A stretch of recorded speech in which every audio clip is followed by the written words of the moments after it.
محترم ناظرین، السلام علیکم۔ پیارے دوستو، آج میں آپ کو ایک عورت کا دردناک واقعہ سنانے والی ہوں۔ امید ہے کہ آپ کو پسند آئے گا۔ ابوالحسن سراج رحمۃ اللہ کہتے ہیں کہ میں ایک مرتبہ حج کو گیا۔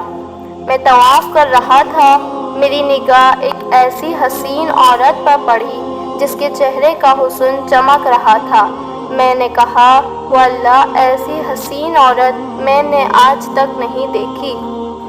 یہ اس کے چہرے کی ساری رونق اس وجہ سے ہے کہ اس کو کبھی کوئی رنج و غم نہیں پہنچا۔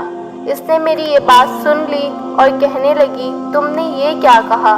واللہ میں غموں میں جکڑی ہوئی ہوں اور میرا دل فکروں سے اور آفتوں سے زخمی ہے، اور کوئی بھی میرے غموں میں میرا شریک نہیں رہا۔ میں نے پوچھا، کیا ہوا؟ کہنے لگی کہ میرے خاوند نے قربانی کی ایک بکری ذبح کی۔ میرے 2 چھوٹے بچے کھیل رہے تھے اور ایک بچہ دودھ پیتا میری گود میں تھا۔ میں گوشت پکانے کے لیے اٹھی اور ان دونوں لڑکوں میں سے ایک نے دوسرے سے کہا، میں تجھے بتاؤں کہ ابا نے بکری کس طرح ذبح کی؟ اس نے کہا، بتا۔ تو اس نے چھوٹے بھائی کو لٹا کر بکری کی طرح ذبح کر دیا۔ پھر وہ اس کو ذبح کر کے ڈر کے مارے بھاگ گیا اور پہاڑ پر چڑھ گیا۔ وہاں ایک بھیڑیے نے اسے کھا لیا۔ باپ اس کی تلاش میں نکلا اور ڈھونڈتے ڈھونڈتے پیاس کی شدت سے مر گیا۔ میں دودھ پیتے بچے کو بٹھا کر دروازے تک گئی کہ شاید خاوند کا کچھ پتہ کسی سے ملے۔ تو وہ بچہ گھسیٹتا ہوا ہانڈی کے پاس پہنچ گیا جو چولہے پر رکھی ہوئی جوش سے پک رہی تھی۔ اس کو جو اس نے ہلایا وہ پکتی پکتی اس پر گر گئی، جس سے اس بچے کا سارے بدن کا گوشت جل کر ہڈیوں سے الگ ہو گیا۔ میری ایک بڑی لڑکی تھی جو اپنے خاوند کے گھر تھی۔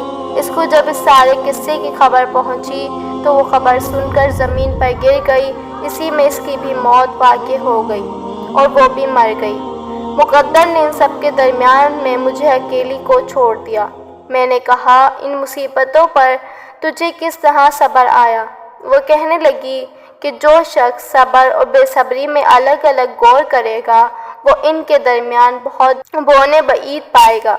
صبر کا انجام محمود ہے اور بے صبری پر کوئی اجر نہیں ملتا۔ پھر اس نے 3 شعر پڑھے اور چل دی، جن کا ترجمہ یہ ہے کہ میں نے صبر کیا اس لیے کہ صبر بہترین اعتماد کی چیز ہے، اور اگر بے صبری سے تجھے کوئی فائدہ پہنچ سکتا تو کرتی میں نے ایسی مصیبتوں پر صبر کیا، اگر وہ مصیبتیں سخت پہاڑوں پر پڑتی تو وہ پہاڑ بھی ٹکڑے ٹکڑے ہو جاتے۔ میں نے اپنے آنسوں پر قدرت پائی، بس ان کو نکلنے سے روک دیا۔ اب وہ آنسو اندر ہی اندر میرے دل پر گر رہے ہیں۔ اگر آپ کو ایسے واقعات دیکھنے ہیں تو ہمارے چینل کو سبسکرائب کیجیے گا۔ جزاک اللہ۔